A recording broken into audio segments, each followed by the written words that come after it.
আসসালামু আলাইকুম। Welcome to my channel just clips with Sonia.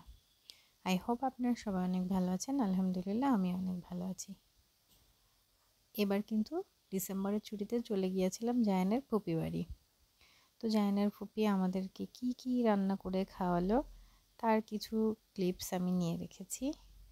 আর উনি যা যা করেছিল আমি মোটামুটি একটু ক্লিপস নেওয়ার ট্রাই করেছি। আর যেহেতু আমাদের সাথে জায়ানের বাবা যায়নি, তাই কিন্তু আমাদের একটু কষ্টই হয়েছে জায়ানকে ম্যানেজ করতে, কারণ ও সবাইকে নতুন দেখতেছিল, কাউকেই ভালো করে চিনতে পারছিল না, যার কারণে ও অনেক কান্নাকাটি করছিল। তো আমি আপাকে বললাম যে আপা আমিও একটু ডাল ধুবো, তো আমিও কিন্তু একটু ডাল ধুয়ে আপাকে সামান্য পরিমাণ হেল্প করেছিলাম।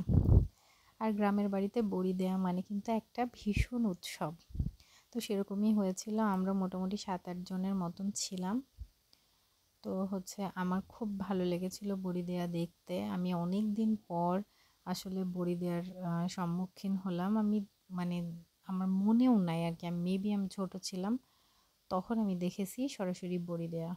আর এটা কিন্তু কুমড়ো বড়ি, আমাদের এলাকায় কিন্তু এটা খুবই ফেমাস। আর জায়ানের কিন্তু একজনই ফুপিমণি, আর সে কিন্তু আলহামদুলিল্লাহ অনেক বেশি ভালো।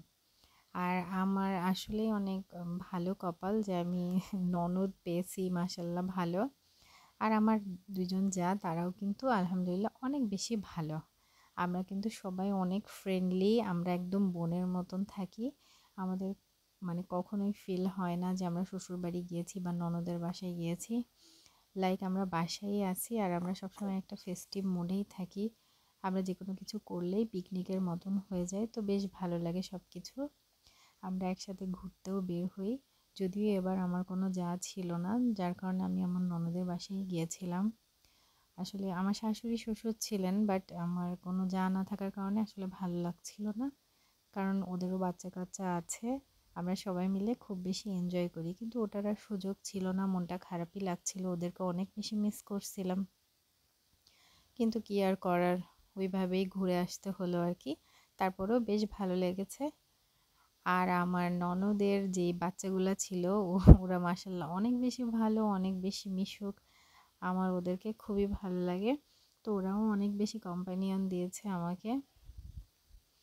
তো আপা রান্না বান্না করতেছিল, আমি কিন্তু একটু একটু করে ক্লিপসও নিচ্ছিলাম। পুরোপুরি সব কিছু ক্লিপস নেওয়া পসিবল হয়ে ওঠে নাই, কারণ জায়ান তো অনেক বেশি জ্বালাচ্ছিল। তো যতটুকু পেরেছি আমি কিন্তু ক্লিপ নিয়ে রেখেছি, আপনাদের সাথে শেয়ার করব। তাই মানুষের ননদ কিন্তু মানুষের পিছনে লাগে, অনেক বেশি কথাবার্তা বলে। আর আমি তো বিবাহিত ম্যাক্সিমাম মেয়েদেরই দেখি ননদ নিয়ে অনেক বেশি সমস্যা তাদের। ননদ ভাবি যেন ছুরি কাটাকাটি একটা সম্পর্কের মতন।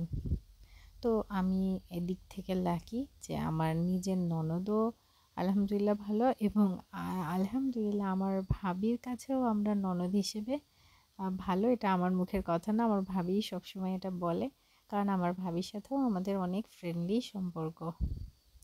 তো এদিকে কিন্তু আমি আমার প্লেটটাকে সাজিয়ে নিয়েছিলাম। তো আপা বলল যে তুমি খেয়ে নাও আগে। তো আমি আসলে সাজিয়ে নিয়ে ভিডিওটাও শুরু করে দিয়েছিলাম। আর এদিকে আপা ইলিশ মাছ, চিংড়ি মাছ, বড়া ভাজি, রোস্ট, বুটের ডাল। আর এই মরিচটা কিন্তু আপার গাছের মরিচ, এটা খেতেও কিন্তু খুব মজা ছিল। আমি অনেক দিন ধরে ভাবছি যে আমি গাছ থেকে মরিচ তুলে মরিচটা খাবো।